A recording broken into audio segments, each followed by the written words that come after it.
khi kén cột nặng này à bữa này khi kén nó mà bữa này khi kén cứ Yosoku ឯគេ do số Yosoku cứ ណា chơi pi do số cứ nó cứ chỉ cá tia អូ cá កា chia co cá pan ការព្យាករ sman គ្រោះថ្នាក់ណា cá pan sman cá chia co cá thứ tia chẳng ជា dương ការ ai ក tia ពីទឹកដូច dương ធ្វើ ai កា kết រ chỉ cá kết thảo ảnh nó bà hái chia ai cột nặng chẳng á chẳng dương thưa cá chia co cột nặng môn pe chập đam càng nghe nó ngạ hói សកម្មភាពដែលយើងធ្វើការពិភាក្សាគ្នាដើម្បីរកដំណោះស្រាយសុវត្ថិភាពនេះអង្គហ្សែនថៃសាគឹហ្នឹងគឺដំណោះស្រាយសុវត្ថិភាពដំបូងព្យាករណ៍មើលព្យាករណ៍អាការអារឿងហ្នឹងដែលអាចគ្រោះថ្នាក់មុនពេលកើតឡើងពួកយើងបានរៀនហើយមែនទេកាលពីសប្តាហ៍មុនណា បើ រៀនហើយ ហ្នឹងហើយអញ្ចឹងដំបូងគឺយើងព្យាករណ៍រកគ្រោះថ្នាក់រកឃើញហើយយើងរកពិភាក្សាគ្នាអំពីដំណោះស្រាយចឹងអាសកម្មភាពហ្នឹង តើមួយណាជាចម្លើយរបស់វាមាន Hinsitsu Kanri KY Kasudo Kote Kanri Genka Kanri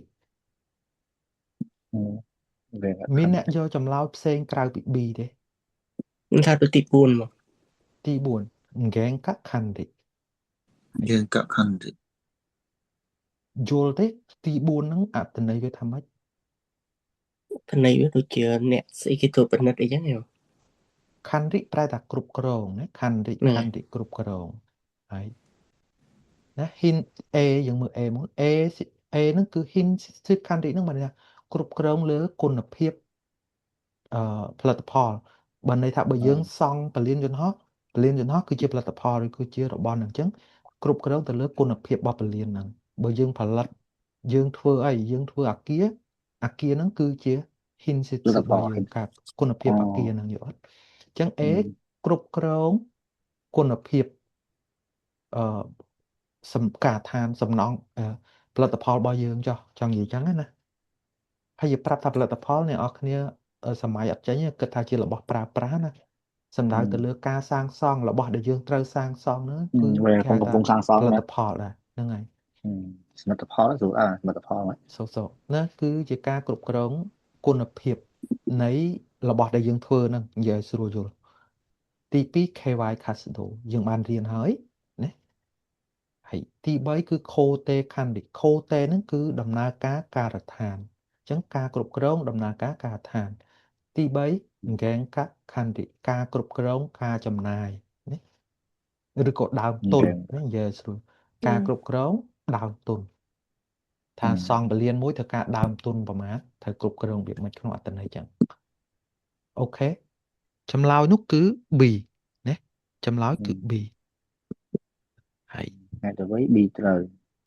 ហើយ B គឺ KY Casado ហេតុអីបានជា B ត្រូវ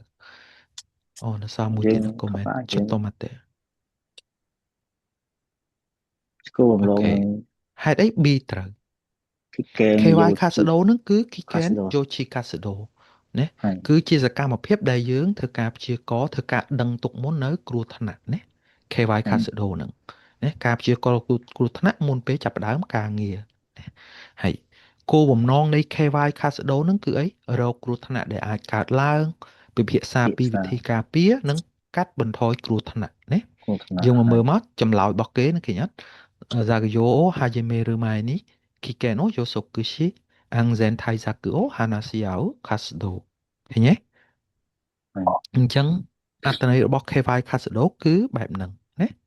ហើយ ឥឡូវយើងមើលហេតុអីជំរើសផ្សេងខុស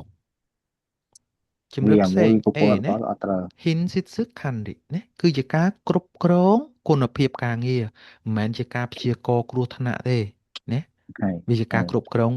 គុណភាពការងារគុណភាពការសាងសង់របស់យើងហ្នឹង